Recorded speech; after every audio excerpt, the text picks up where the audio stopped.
I've had the ASUS ROG Ally for roughly about a month, and within that month, it has given me the opportunity to get used to the quirks and the qualms, as well as the power that is that Z1 Extreme chipset in the handheld itself. After having it about a month, I think that it's time that we compare it with the Steam Deck from Valve. Now, when the Steam Deck from Valve first hit the market, there were a lot of people that were really excited for it because this was going to be Valve's own hardware and it was going to be glorious. And yes, it was a little buggy at first, but it wasn't anything that a quick restart wouldn't be able to fix for you in the gaming space. When ASUS saw the popularity of the Steam Deck and how much it was being sold, they decided that, hey, we should probably go ahead and try to get a piece of that market. We've seen the price of the Ioneos and the GPDs that are out there. They're really expensive, guys. It's expensive. So when Valve came to the market starting at $399, this made a lot of change in the market itself. ASUS, when they first announced the ROG Ally, I thought that it was going to be around $500 to $800 on average. So I put up a poll. I asked people what it was that they thought it was going to be. And a lot of people thought that this was going to cost anywhere between $1,000 to $1,500, given the history that powerful handhelds that use Windows in this space cost. It makes sense. So now, after having it about a month, we can kind of see what it is that really truly differentiates the two handhelds, but also a lot of the similarities that overlap. One of the biggest differentiating factors when it comes to deciding whether or not you want a Steam Deck or an ASUS ROG Ally is honestly price. The price for an ASUS ROG Ally as of right now is $699 for the Z1 Extreme unit. Now, technically you could get the regular Z1 for $100 less, but you're going to get roughly a quarter of the power that you would get with the Z1 Extreme. So for the extra $100, I say that it's worth getting all of that extra power. The memory is the same, everything is the same. It's literally just that chipset. When it comes to the Steam Deck though, you have a lot of variety when it comes down to it.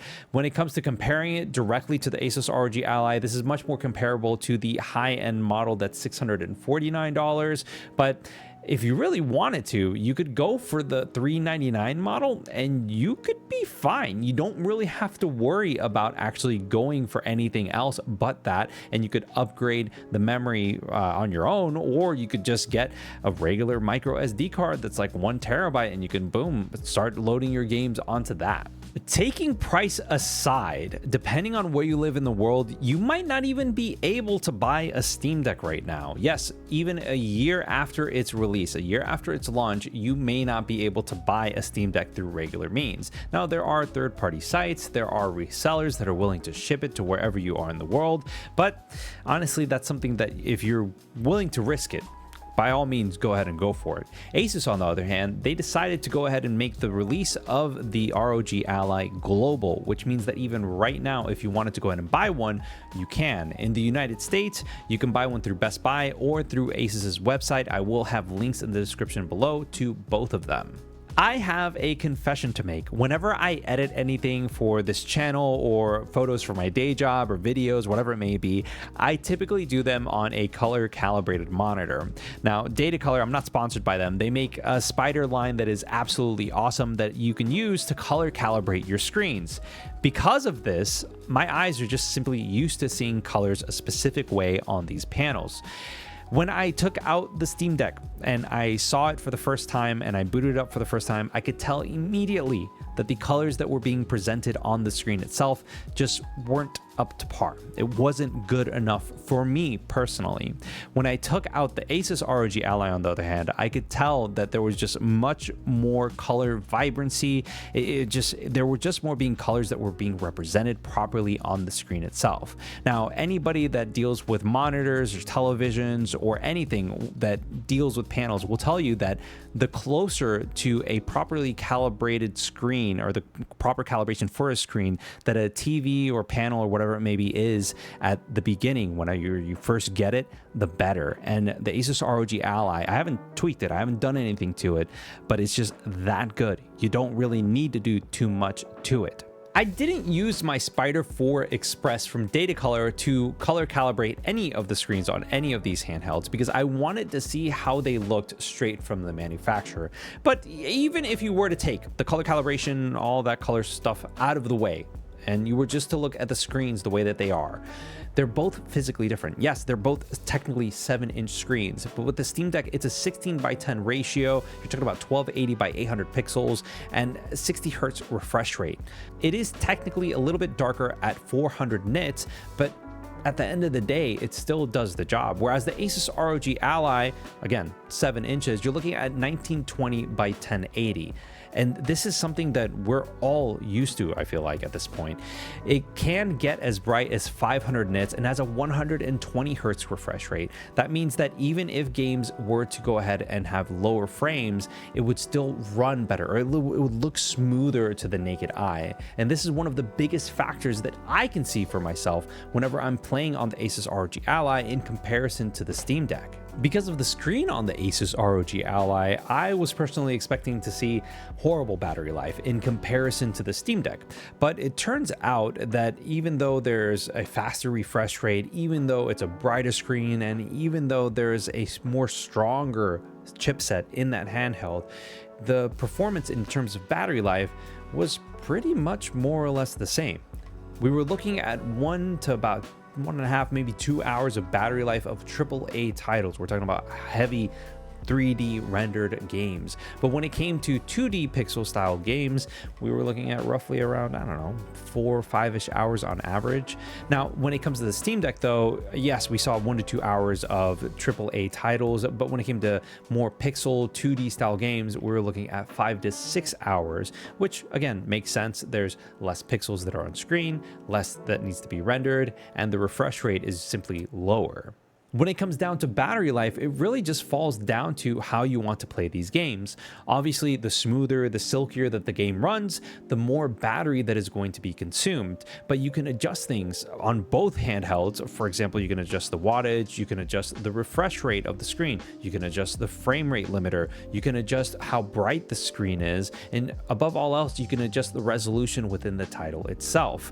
All of these options are here in order to adjust the power consumption depending on the situation that you find yourself in. And for me, as a gamer, I'm all about having options to optimize my experience depending on the conditions that I'm in. When it comes to the ergonomics of both of these handhelds, it really just comes down to personal preference. Now, when I moved from the Nintendo Switch to the Steam Deck, there was just this big, huge jump of just having this mammoth of a console or handheld in my hands in comparison to the thin and almost seemingly delicate nature of the Nintendo Switch. Going from the Steam Deck to the ASUS ROG Ally made it feel like I was finding a nice in-between. Because the ROG Ally feels like it is essentially much flatter thanks to the less protruding grips on the handheld itself. It feels like it's a lot thinner than what it really is. But albeit it's more or less roughly the same size of the actual Steam Deck in comparison to the ROG Ally. What you're really going to be concerned about more than anything else is how wide your case is going to be when you're taking your handheld on the go. When it comes to the controls and the button layout for both of these handhelds, there are a lot of things that overlap. There are a lot of similarities, but when it comes down to it, the main differences between the two is essentially that the Steam Deck has trackpads and that the Steam Deck has additional buttons on the backside that you can map out to anything. Now, after having the Steam Deck for over a year, I've used the trackpads maybe a handful of times, and it's really just to navigate games that have partial controller support where you actually have to use a mouse in order to get things just right, or in desktop mode where I'm trying to move around and just navigate the best way possible, because at the end of the day, a trackpad is the closest thing that we can get to a mouse in this handheld form. Even with the extra buttons on the back, I've rarely had the chance to actually map specific buttons or sets or whatever to those rear buttons. Now, there are some instances where I've looked at it and I've thought, you know what, it would make a lot of sense to have this mapped out here or do specific things here, but really, I just don't need to. Most of the time, developers, they take the time to think about the best way to lay out the controls so that it is comfortable for the majority of gamers. And even then, some games, they have multiple controller layouts, so you can can adjust things so that they feel right for you specifically. With the ASUS ROG Ally, the lack of that additional button, the lack of the trackpads hasn't been anything that has affected my time playing the game. It still feels relatively fine. The only difference is that when I did get the Steam Deck, all the buttons, they felt fine. Everything just worked the way that it should have. But when it comes to the ASUS ROG Ally, the buttons initially, they felt very clickety clackety. They feel very similar to an Xbox in that style, but the left bumper got stuck. And I've heard instances where other buttons for other gamers have gotten stuck whenever they're playing the games on their ASUS ROG Ally. Also, the D-pad isn't that great. Initially, I thought it was awesome because it compared very closely to the Xbox controller, but after having it and using it for multiple 2D titles, I could just tell that it just didn't feel right and there were misinputs that happened from time to time. Because of the weight of the Steam Deck, whenever it feels in your hands, it feels very secure and it feels like, yes, this is something that is very powerful and is in my hands, and boom, it's good to go. The ASUS ROG Ally, even though it is a little tiny bit lighter, you still get that same feeling. You still feel like this is something that pretty much packs a punch in terms of processing power. Regardless, it still feels a little cheap and plasticky in comparison to the Steam Deck, and this could just be the materials that are there. I'm sure that over time there are going to be skins or things that you can do to switch things out. I just feel like the Steam Deck is a little bit better built, and that may be because of the size and as well as the weight, but at the end of the day, they both feel perfectly fine. Taking the sticky buttons aside and taking the less than great D-pad that comes on the ASUS ROG Ally, I just can't help but love the fact that launchers just work on there. You don't have to worry about doing these crazy workarounds on the Steam Deck or in Linux or on desktop mode or whatever. You just download it and you get the games that you want from there and they just run, which is awesome. And yes, I do know that there's a little bit of jankiness with Windows because it is a resource hog, but at the end of the day, I want to be able to download things and get things running. Not everything that I own is through Steam in my gaming library. So I just want to be able to access the games that I own and just play them. And even then, in some instances, like with Xbox Game Pass, I want things to be able to be downloaded natively on the hardware and things just run. With Steam Deck, you can't even do that. You have to go ahead and get xCloud to come in and you can stream games, but even then, it's not as good of an experience as I would want. With the flexibility and ease of installation and use of launchers, I just can't help but say that the ASUS ROG Ally is there if you have a larger gaming library that is across multiple launchers. Now, if you want to play retro or older titles through emulation, the Steam Deck is just an easier way of getting this going. Thanks to the Emu Deck and how easy it is to get that installed and running on the Steam Deck, I really can't say anything is better than that. It's just easy, a couple of clicks, bam, bam, boom, and you're done. With the ASUS ROG Ally, because it's running Windows, technically there is an emulation station version that is for Windows, but it's not necessarily one of the best, and they're still getting the bugs and kinks fixed out of that. I'm still waiting for a stable build to come out so that I can go ahead and finally, test it on things. But at the end of the day, I would still say that the Steam Deck is the way to go to emulate some of your older favorite games, retro games on the go. One major stark contrast between these two handhelds is that when you purchase a Steam Deck, you're not just buying a Steam Deck, but you're becoming part of a larger community. And to be honest with you, I didn't really think about that when I bought my Steam Deck. In fact, I just thought that it was going to be my answer to getting a Switch Pro, that I was going to be able to play bigger and larger titles on the go in handheld form.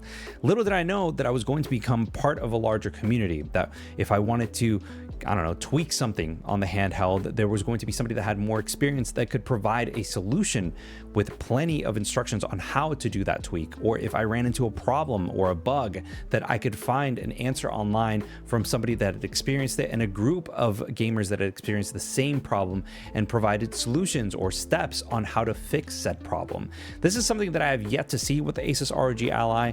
And yes, it is a newer handheld, but at the end of the day, I don't know, the sense of community that is there with Steam Deck and Steam OS and Valve is just, it's different. And to be honest, it's kind of awesome. Guys, listen, When it comes down to it, it's wherever your games are housed. If you are primarily a Steam player, if your ecosystem of games is on Steam, then you're better off just getting the Steam Deck. You don't have to worry about anything else outside of Steam anyways, so might as well have something that is optimized to run with Steam OS and the ecosystem that is Steam. If you want to venture outside of that, yes, technically you could go ahead and get it running on the Steam Deck, whatever, but at the end of the day, it's much easier to get things running, other launchers running on the ASUS ROG Ally, and populate them on the ASUS Armory crate that is built into the system itself.